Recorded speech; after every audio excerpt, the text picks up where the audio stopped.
A human woman took in 2 frozen ancient dragons. Next morning, the Emperor's soldiers surrounded her home. The wind screamed across the frozen plains of Vero 7 like a wounded beast, carrying ice and death in its breath. Yoon Soo-min pulled her thermal coat tighter as she stepped onto her porch, scanning the white horizon with narrowed eyes. This blizzard was the worst she had seen in 12 years of living on this forsaken rock at the edge of civilized space. Her shelter stood alone on the mountainside, a reinforced structure built to withstand the brutal conditions that made this world a certified death world by galactic standards. Most species could not survive here for a single night, but Soo-min was human, and humans came from Earth, the original death world that had shaped her ancestors into creatures of impossible resilience. She had chosen this isolation deliberately after losing everything she loved. Her husband and 2 children had died during a draconian empire raid on their colony 15 years ago, and the memories still burned in her chest like frozen fire. Now she ran a wildlife rehabilitation center, caring for the strange and dangerous creatures that called Vero 7 home. It gave her purpose, a reason to wake each morning when the galaxy had taken all her other reasons away. The wind shifted, and Soo-min heard something beneath its howling, a sound that did not belong. She grabbed her survival pack and rifle, then stepped into the storm without hesitation. Whatever was out there would die within the hour if she did not find it. The cold cut through her gear like knives, but she pressed forward, following the faint sound until she found them. 2 small figures collapsed in a snowdrift, barely 50 meters from her property line. Her heart stopped. They were children, or at least child-sized creatures, unlike anything in her extensive xenobiology databases. Their scales shimmered with faint bioluminescence, even in the dim stormlight, shifting between deep purple and silver as she watched. Delicate wings lay folded against their backs, and their faces held features that seemed almost elegant. Despite their obvious distress, Soo-min did not waste time wondering what they were. She scooped them into her arms, shocked by how light they felt, and ran back toward her shelter as the storm roared its fury at her back. Inside, she worked with practiced efficiency, laying the 2 creatures before her thermal fire and wrapping them in heated blankets.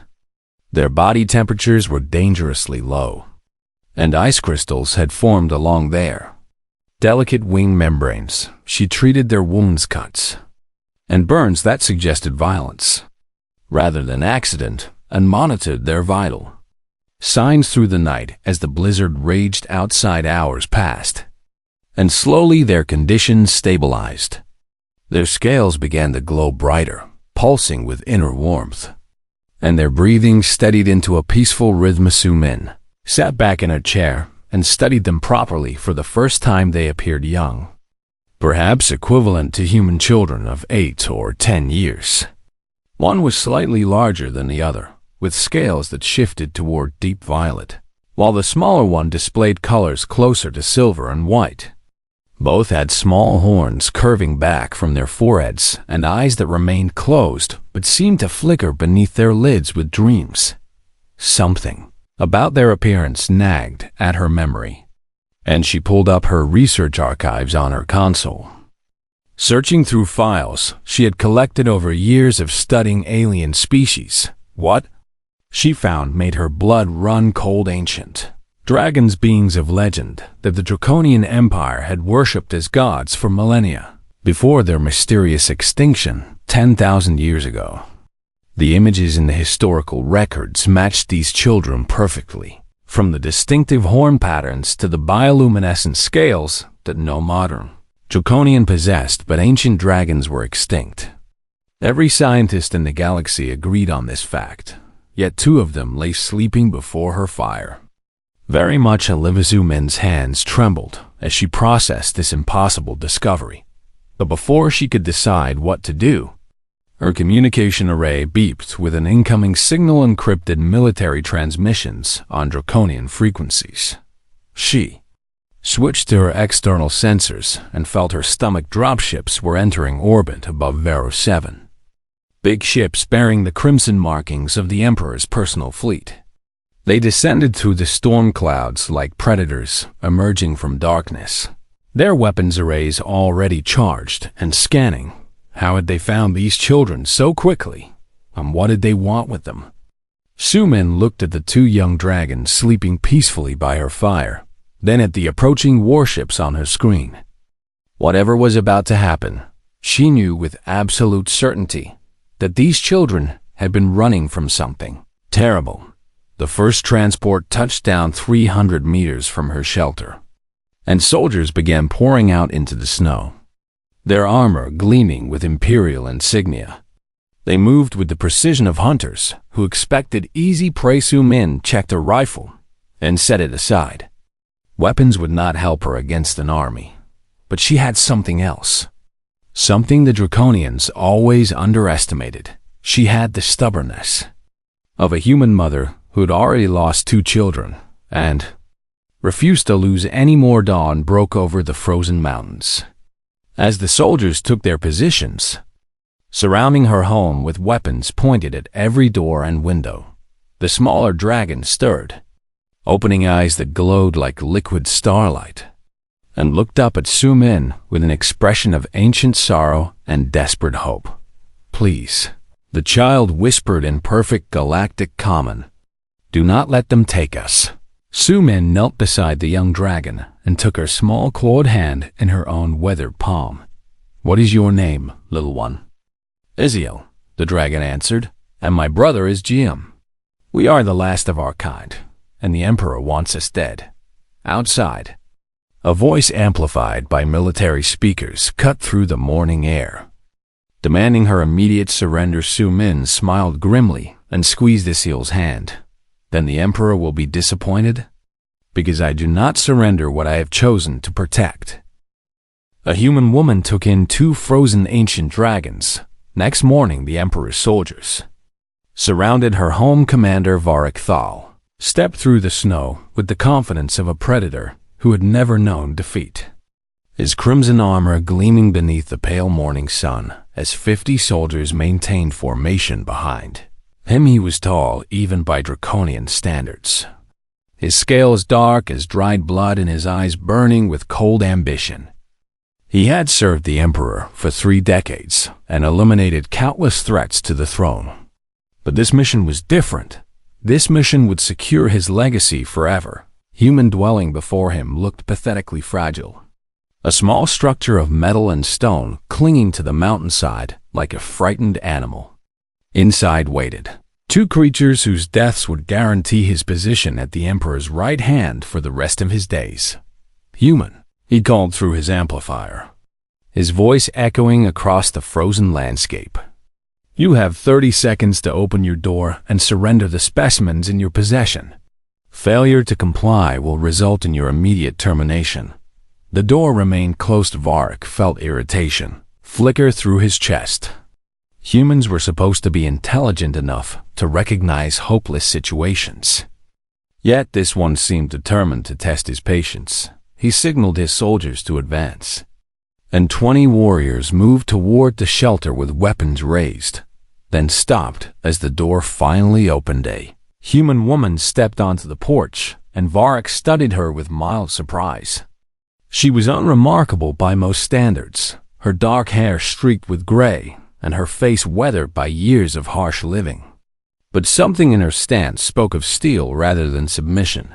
"I am Yoon Su-min," she announced in clear galactic common, "and this property is registered as a certified wildlife sanctuary under Section 47 of the Galactic Preservation Accords.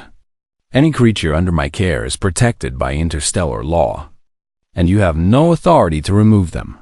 Varric laughed, the sound harsh and dismissive. "You think your pathetic human laws apply to the Draconian Empire, woman? We conquered 1,000 worlds before your species learned to stack stones. The creatures inside your dwelling are property of Emperor Varth the Magnificent, and you will surrender them immediately." "They are not property," Su-min replied, her voice steady despite the weapons pointed at her heart. "They are children. and I'll not hand children over to those who wish them harm. Children, Varric repeated, his amusement fading into cold fury. How much did this human know? He climbed the steps to stand directly before her, using his considerable height to loom over her small frame. But she did not flinch or step back. She simply met his gaze with eyes that held no fear, only determination. You do not understand what you have found, he said quietly, abandoning the amplifier for a more personal approach. Those creatures are not ordinary children. They are remnants of a dead bloodline, genetic aberrations that threaten the stability of an empire spanning half the galaxy. Surrender them now, and I will grant you a quick death rather than the slow one you deserve for harboring fugitives. I know exactly what they are, Su-Min answered. They are the children of the true emperor, the one your master murdered during his coup 10,000 years ago. They were hidden in stasis by loyalists who hoped for a better future, and somehow they survived until now. Varric's eyes widened with surprise. He had not expected a primitive human to understand the situation so clearly. Then you know why they must die, he said. Their very existence threatens everything the Empire has built. If word spreads that true heirs survive, civil war will consume 100 systems and billions will perish. Or perhaps your false emperor could simply step aside and allow the rightful rulers to take their place peacefully. Impossible, Varric snapped. Emperor Vorath will never surrender power, and anyone who suggests otherwise is guilty of treason. You are already dead, human. The only question is whether you die quickly or slowly. He turned and walked back toward his soldiers, confident that his words had shattered whatever foolish hope she had been clinging to. But her voice followed him across the snow. I invoke the right of sanctuary under Article 12 of the Galactic Humanitarian Charter, she called. This shelter and all beings within it are hereby declared protected ground. Any attack will constitute a violation of treaties signed by the Draconian Empire itself 400 years ago. Varric froze, then turned slowly to face her again. You cannot be serious. I am completely serious, Commander. Your empire signed those treaties to gain access to human medical technology after the plague of Castros. Attacking this sanctuary would give humanity legal justification to void every trade agreement currently in place, including the ones that supply your core worlds with food and medicine. Fury burned through Varric's chest. This insignificant creature was attempting to use politics against the might of an interstellar empire. And the worst part was that her argument had merit. He could not risk an immediate assault, not without consulting his superiors and receiving explicit authorization to violate galactic law. You have bought yourself a few hours, he growled, but nothing more. My emperor will grant authorization before sunset, and then no treaty in the galaxy will save you. Then I suggest you contact him quickly, Commander, because I have already transmitted this conversation to every human colony and news network within range. The galaxy is watching, and empires have fallen before when they chose to murder children in front of witnesses. Varric stared at her for a long moment, his scales flushing dark with rage, then turned and marched back to his command post to make the most difficult call of his career. Su-Min watched him go, maintaining her composure until she was back inside with the door sealed behind her. Only then did her hands begin to shake. Sil and GM sat huddled together by the fire, their young eyes wide with fear and something that might have been hope. You defied him, GM whispered, speaking for the first time. His voice was deeper than his sister's, but equally marked by wonder. No one has ever defied the Empire for us before. Why would you risk everything for strangers?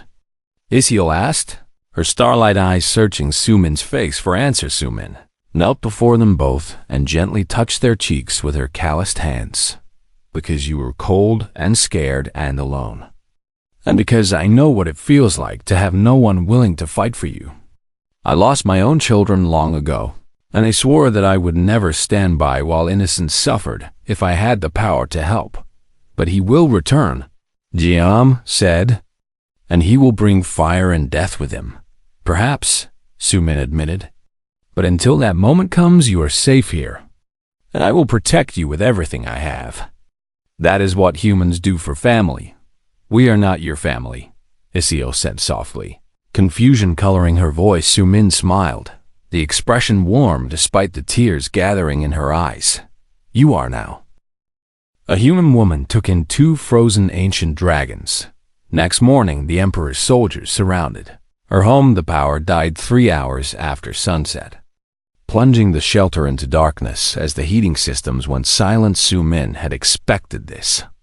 Varric was too impatient to wait for political authorization, so he would try to freeze them out instead, forcing surrender through the brutal cold that claimed lives on Varro 7 every winter. But Varric did not understand humans, and he certainly did not understand this human. Sumin moved through the darkness with practiced efficiency, lighting emergency thermal candles and activating the backup heating core she had installed years ago for exactly this situation. The shelter would stay warm enough to survive, though comfort was no longer an option. Will we be all right? Isiel asked, her scales dinning as fear crept through her small body. We will be fine, Sumin assured her. I have lived through worse storms than this, and my home was built to withstand conditions that would kill most species within minutes. The commander thinks he can break us with cold, but cold is something humans have conquered since the beginning of our existence. She gathered blankets and positioned the young dragons closer to the thermal core, then began reinforcing the shelter's weak points with material she had stockpiled over the years. Jim watched her work with curiosity, gradually replacing his fear.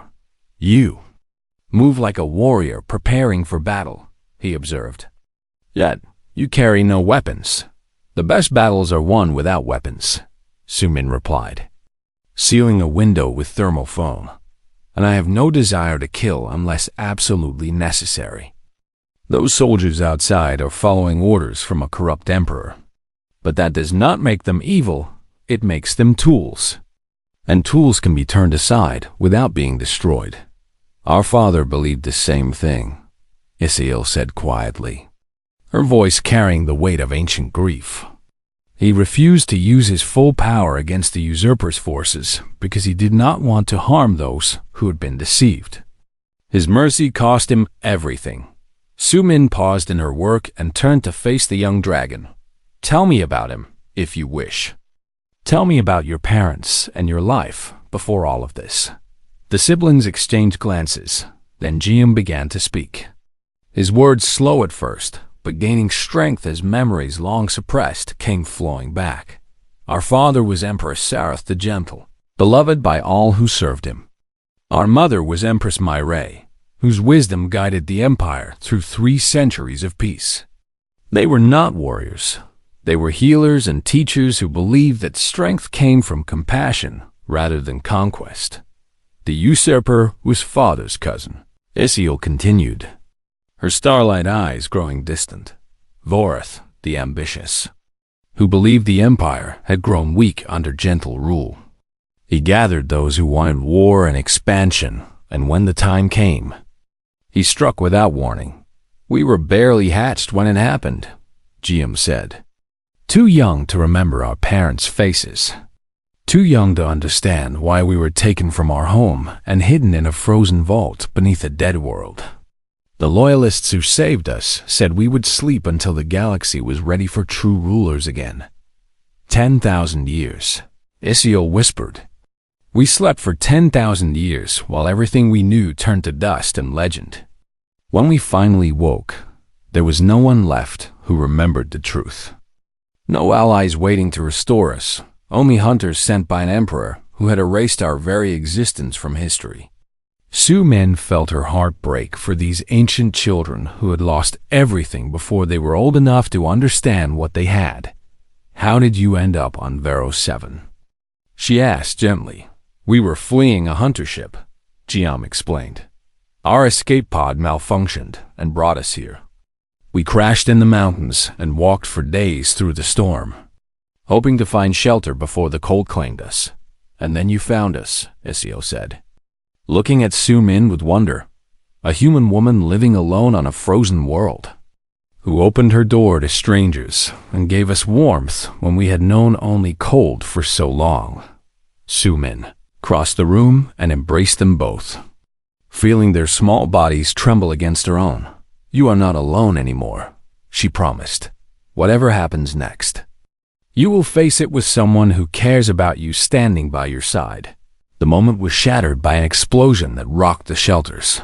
Foundation Su-min released the children and ran to her sensor console, cursing under her breath as she saw what was happening outside. Varak had grown tired of waiting, and his soldiers were advancing on the shelter with plasma charges and cutting tools. Stay here, she ordered, grabbing a survival kit and heading for the door. No matter what you hear, do not leave this room. Where are you going? GM demanded, his young voice cracking with fear. To remind our visitors that humans are not prey. She slipped out into the frozen night, disappearing into shadows that she knew better than her own heartbeat. This was her territory, her world, and she had spent 12 years learning every rock and ridge within 5 kilometers. The soldiers expected resistance from within the shelter. They did not expect it from the darkness surrounding them. Su-min triggered the first trap, and 3 soldiers vanished into a hidden crevasse she had covered with snow and false ice. Their armor saved them from death, but they would not be climbing out anytime soon. Second trap released a cloud of thermal smoke that scrambled their targeting systems and filled their helmet filters with harmless but overwhelming scent compounds designed to drive away local predators. Half the squad began stumbling and retching, unable to breathe. The third trap was simply the mountain itself. Su-min knew exactly where the snow was unstable, and a single sonic charge sent a cascade of white death rolling down on the soldiers' flank, burying their heavy weapons under tons of ice within 10 minutes. Varak's assault force was in complete disarray, and not a single life had been taken. The commander's voice roared across the mountain through his amplifier. You think you can stop an empire with tricks, human? I will bring 1,000 soldiers. I will bring warships and orbital bombardment, if necessary. Nothing will save those creatures from the Emperor's justice. Su-min emerged from the shadows just long enough for him to see her face. Then bring them, Commander. Bring your entire fleet, and watch what happens when you try to take children from a human mother, because we do not surrender. We do not retreat, and we do not abandon those we love.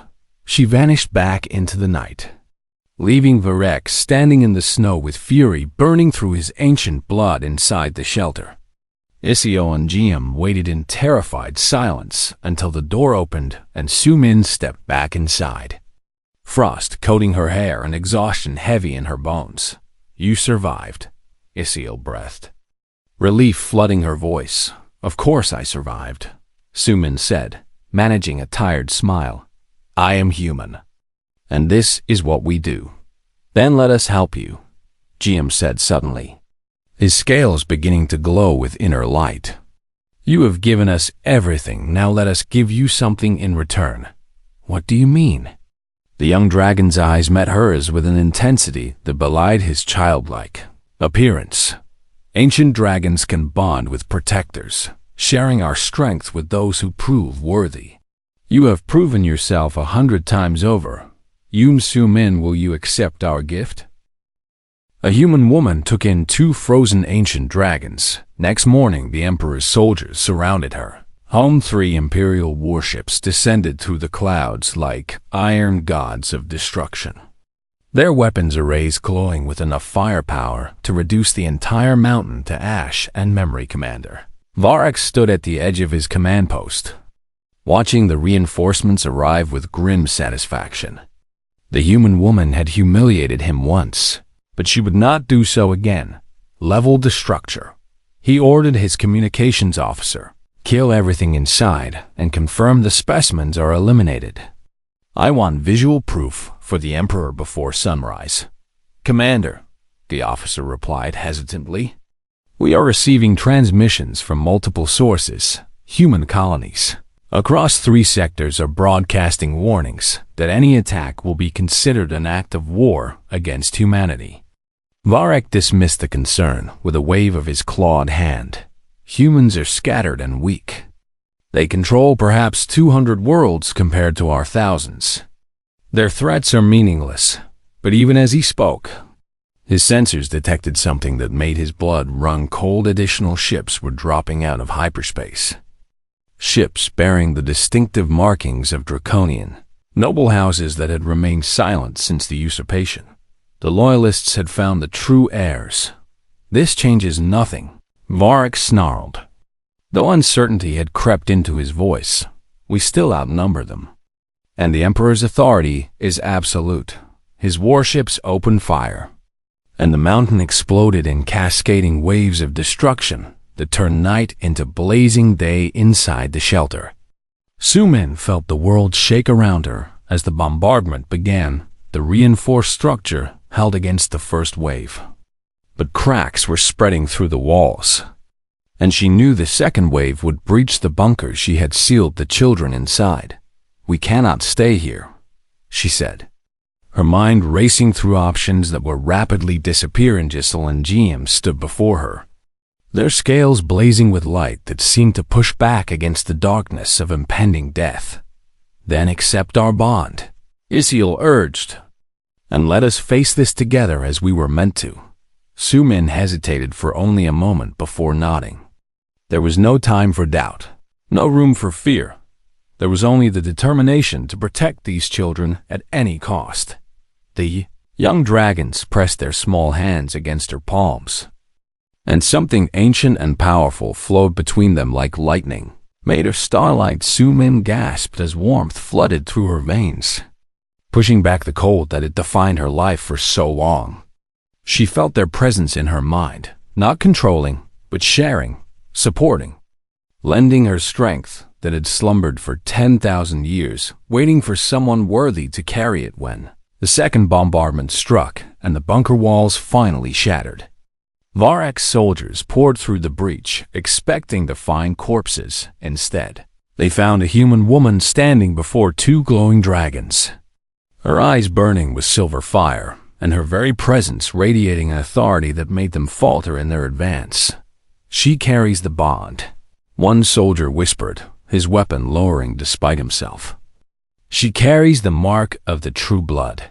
The ancient dragons had once ruled through chosen guardians, beings of exceptional virtue, who were granted a portion of draconic power in exchange for their protection. The practice had ended with the coup. The guardians hunted and killed alongside their charges, but the soldiers before her had grown up on legends of those guardians. Stories passed down through generations, despite the Emperor's attempts to erase them. And now they were seeing those legends come to life before their eyes. Stand aside, Su-Min commanded, a voice carrying harmonics that resonated in their very bones. And let us pass. Half the soldiers dropped to their knees, their loyalty to the false emperor crumbling in the face of something far more ancient and true. The others hesitated, caught between duty and something that felt terribly like destiny. Commander Varek shoved through his frozen soldiers, his personal sidearm raised and aimed directly at Isiel's heart. Superstitious fools, he roared. She is just a human playing with power she does not understand. Kill them all and end this farce. No one moved. Varek's fury reached a breaking point, and he pulled the trigger himself, but the bolt of plasma stopped him mid-air. Held by a force that shimmered with silver light, Su-Min stepped forward, and Varek found himself retreating despite his best efforts to stand firm. You serve a lie, she said, each word carrying the weight of 10,000 years of suppressed truth. But that does not mean you must die for it. Stand down, Commander, and spare your soldiers a battle they cannot win. I will never surrender to a human and 2 hatchlings, Varek spat. but his voice trembled in ways it never had before. The sky above them split open as more ships arrived, human vessels from a dozen colonies, flying in formation with draconian loyalist cruisers bearing the ancient symbols of the true blood. A transmission broadcast across all frequencies, and a human admiral's voice filled the air. Imperial forces. This is Admiral Park Min-jun of the United Human Defense Fleet. You are surrounded and outgunned. Any further hostile action will be considered an act of war against humanity, and the legitimate government of the Draconian Empire stand down immediately, or be destroyed. Varek looked at the skies filled with enemies, then at his soldiers, who had begun lowering their weapons without orders, then at the human woman who stood before him, wreathed in borrowed divinity. "This is not possible," he whispered, his certainty finally cracking. "And yet it is happening," Su Min replied, "because your emperor built his power on fear and lies, while I built my stand on nothing but love for two children who needed protection. Fear is powerful, Commander, but love has a strength that empires cannot match." The loyalist ships began landing, and figures in ancient ceremonial armor emerged to kneel before Isiel and GM soldiers who had waited in secret for 10,000 years, keeping faith that someday the true heirs would return. Varek watched his empire crumble around him, watched everything he had served reduced to ashes by a single human woman who had simply refused to let children come to harm. "What happens now?" he asked, his voice hollow with defeat. Su Min met his gaze with eyes that still burned with silver fire. "Now you choose what kind of person you want to be, Commander. The lie you served is dying. Will you die with it, or will you choose to live and perhaps become something better?" She extended her hand toward him, offering mercy when she had every right to demand vengeance. Severick stared at that hand for a long moment, seeing in it everything he had been taught to despise about humans: their weakness, their compassion, their foolish belief that enemies could become allies. Then he reached out and took it. A human woman took in 2 frozen ancient dragons. Next morning, the Emperor's soldiers surrounded her home. 6 months had passed since the standoff on Varus 7. And the galaxy had transformed in ways that no one could have predicted. The false emperor Varus had fled his throne when news of the true heirs spread like wildfire across 1,000 worlds. Systems that had groaned under his tyranny for millennia suddenly remembered what they had lost, and the loyalist movement grew from a scattered few to an unstoppable tide. But Isiel and Giam did not claim the throne, not yet. Perhaps not ever. They remained on Veros 7 with Su Min, living in a shelter that had been rebuilt and expanded by volunteers from both human and draconian worlds. The frozen mountain had become a place of pilgrimage, where beings from across the galaxy came to see the miracle that had changed everything. Su Min stood on her porch, as she did every morning, watching the sun rise over a landscape that no longer felt quite so empty. The bond with the young dragons had faded to a gentle warmth in her chest, no longer granting her supernatural power but forever connecting her to the 2 children she had chosen to protect. They had explained that the full bond was meant for battle, for moments of desperate need, but the love beneath it was eternal.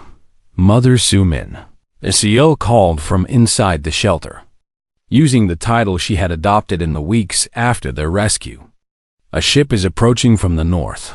Su Min smiled at the warning. 6 months ago, an approaching ship would have meant danger. Now it usually meant visitors bearing gifts and gratitude. She did not know how to accept this ship, however, was different. It bore the markings of the Draconian High Council, the gathering of noble elders who had been tasked with governing the empire until its future could be decided. Su Min had received word that they would be sending an envoy to discuss the question everyone had been asking since that fateful night. The ship landed gracefully in the clearing before her shelter, and an ancient draconian emerged. Elder Kasseth one of the few who had secretly maintained loyalty to the true bloodline through 10,000 years of oppression. He approached Su-min with the formal bow reserved for honored equals, a gesture that still made her uncomfortable despite months of practice receiving it. Yoon Su-min, guardian of the true blood, he greeted her. I bring questions from the High Council, and I hope you will provide answers that can guide our people toward a future worthy of the heirs you protect. I will answer what I can, Su-min replied, gesturing for him to enter her home. Though I am just a simple wildlife rehabilitator who happened to be in the right place at the right time, Kasith's ancient eyes crinkled with amusement. You are far more than that, and we both know it. Your actions have become legend across the galaxy, and your words carry more weight than you realize. Inside, Isiel and Geum sat waiting with the poise of royalty despite their young appearances. The months of peace had allowed them to heal, to grow, to begin processing the trauma of 10,000 years spent running and hiding. Kasith knelt before them with reverence that made the children visibly uncomfortable. Rise. Elder Kasith, Geum said gently. We do not wish to be worshipped. We only wish to understand how we can help our people heal from what was done in our family's name. The elder rose with difficulty, his old bones protesting the movement. That is precisely why the council sent me, young prince. The galaxy waits to know whether you will claim the throne and restore the old ways, or whether a new path forward must be found. Isiel and Geum exchanged glances, then looked at Su-min with silent questions in their eyes. She nodded, understanding what they needed. Tell them what you told me, she encouraged. Tell them what you truly want. Isiel took a deep breath and faced Elder Kasith with the courage she had learned from watching a human woman defy an empire. We do not want the throne, she said firmly. We are children who have been asleep for 10,000 years while the galaxy changed around us. We know nothing of governing, nothing of the complex politics that have emerged in our absence, and more importantly, we do not believe that anyone should rule simply because of who their parents were. Kasith's expression shifted through surprise, concern, and finally something that might have been hope. Then what would you have us do? Young princess? Build something new, Geum answered. Take the best of what the old empire was and combine it with what you have learned from others, including the humans who taught us that true strength comes not from power but from compassion. He gestured towards Su-min, who tried to fade into the background without success. Our guardian did not save us because she wanted something in return. She saved us because we were cold and scared and needed help. She risked everything not for political advantage, but because protecting the innocent was simply the right thing to do. That is the foundation you should build upon, Isiel continued. A government that exists to serve its people rather than demanding their service. That measures strength by how it treats the weakest rather than by how much it conquers. Kasith was silent for a long moment, processing words that challenged everything his species had believed for millennia. And what role would you play in this new order? He asked finally. We would help where we can, Geum said. We would advise and support and remind people of what was lost when power became more important than principles, but we would not rule. We have found our home here with Mother Su-min, and we have no desire to leave it. The elder looked at Su-min, seeing her clearly, perhaps for the first time. You have raised remarkable children. Guardian, they raised themselves, Su-min replied. I just gave them a safe place to do it. Kasith departed that evening, carrying a message that would reshape the future of the Draconian Empire, message of hope and change and the revolutionary idea that power should be earned rather than inherited. The following months brought more visitors, more questions, more demands that Su-min become something greater than what she was. She refused them all, preferring to remain exactly what she had always been, a woman who cared for those who needed caring. Regardless of species or politics, her shelter expanded into a true sanctuary, housing refugees and orphans from the chaos of transition.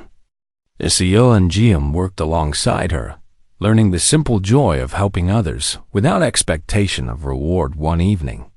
As the three of them sat watching the sunset paint the frozen mountains in shades of gold and crimson, Isiel asked the question that had been growing in her heart for months. Mother Su-min, why do humans care so much for those who are not their own kind? Su-min considered the question carefully, watching the light fade over a world that had become her home in every way that mattered. Because loneliness taught us the value of connection, she answered finally. Because we evolved on a world that tried constantly to kill us. And we survived by learning to protect each other. And because somewhere along the way, we discovered that the boundaries we draw between our own and others are imaginary, that every living being deserves compassion simply because they exist.